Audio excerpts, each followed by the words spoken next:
And previous வீடியோட continuation video பார்க்கலாமா? And இதுதான் அதோட அவுட்புட்டு.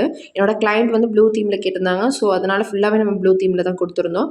அண்ட் தென் வந்து வேறு ஃப்ளவர்ஸ் அந்த மாதிரிலாம் அவங்க கேட்கல. சும்மா எலகண்ட்டாக சிம்பிளாக அந்த மாதிரி தான் கேட்டிருந்தாங்க. ஸோ அவங்கள்ட்ட ஒவ்வொரு ஸ்டெப்பும் அவங்கள்ட்ட நான் ஷேர் பண்ணி அவங்கள ஓகே சொன்ன பிறகு தான் அந்த அவுட்புட்டை நாங்கள் கொடுத்துருந்தோம். அவங்க கொடுத்துருந்தா 3 திங்ஸையும் இதில் இன்ஃப்யூஸ் பண்ணி பண்ணியிருக்கேன். அண்ட் தென் வந்து அவங்க கொடுத்துருந்தாங்க அந்த date, time, and then weight, அவங்க நேமு, புள்ளியோட நேமு, அது எல்லாமே நாங்கள் இதில் கொடுத்து இன்ஃப்யூஸ் பண்ணியிருக்கோம். அண்ட் தென் இதில் beets, golden flakes, and then வந்து அண்ட் ரெட் கலரில் கிளிட்டர்ஸ்லாம் ஆட் பண்ணியிருந்தோம். அண்ட் இதோட பெரிய டாஸ்க் என்னென்னா, என்னோட கிளைண்ட் ஒரு 2 or 3 டேஸில் கேட்டிருந்தாங்க.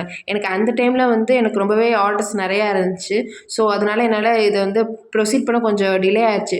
ஸோ சீக்கிரம் அவங்க கேட்டதுனால உடனே பண்ணி கொடுக்கணும்னு சொல்லி அந்த ஆர்டர்லாம் கொஞ்சம் பெண்டிங்கில் வச்சுட்டு, ஏன்னா அதுக்கு டேஸ் வந்து கொஞ்சம் நிறையவே இருந்துச்சு. ஸோ இது வந்து 3 டேஸ்க்குள்ளே பண்ணி கொடுக்குற மாதிரி இந்த ஆர்டர். ஸோ அதனால் கிளைண்ட் கேட்ட மாதிரி அந்த 3 டேஸ்க்குள்ளே அழகாக பண்ணி கொடுத்தாச்சு. அண்ட் ப்ராடக்ட் செஞ்ச பிறகு கிளைண்ட்டோட திங்ஸ் இருந்துச்சு. ஸோ அதையும் நாங்கள் வந்து பேக் பண்ணி ரிட்டர்ன் கொடுத்துட்டோம்.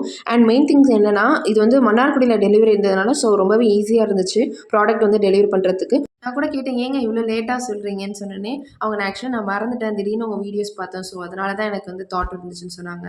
அண்ட் மறக்காமல் என்ன ஃபாலோ அண்ட் சப்ஸ்கிரைப் பண்ணிக்கோங்க. இது மாதிரி நியூ வீடியோவில் பார்க்கலாம்.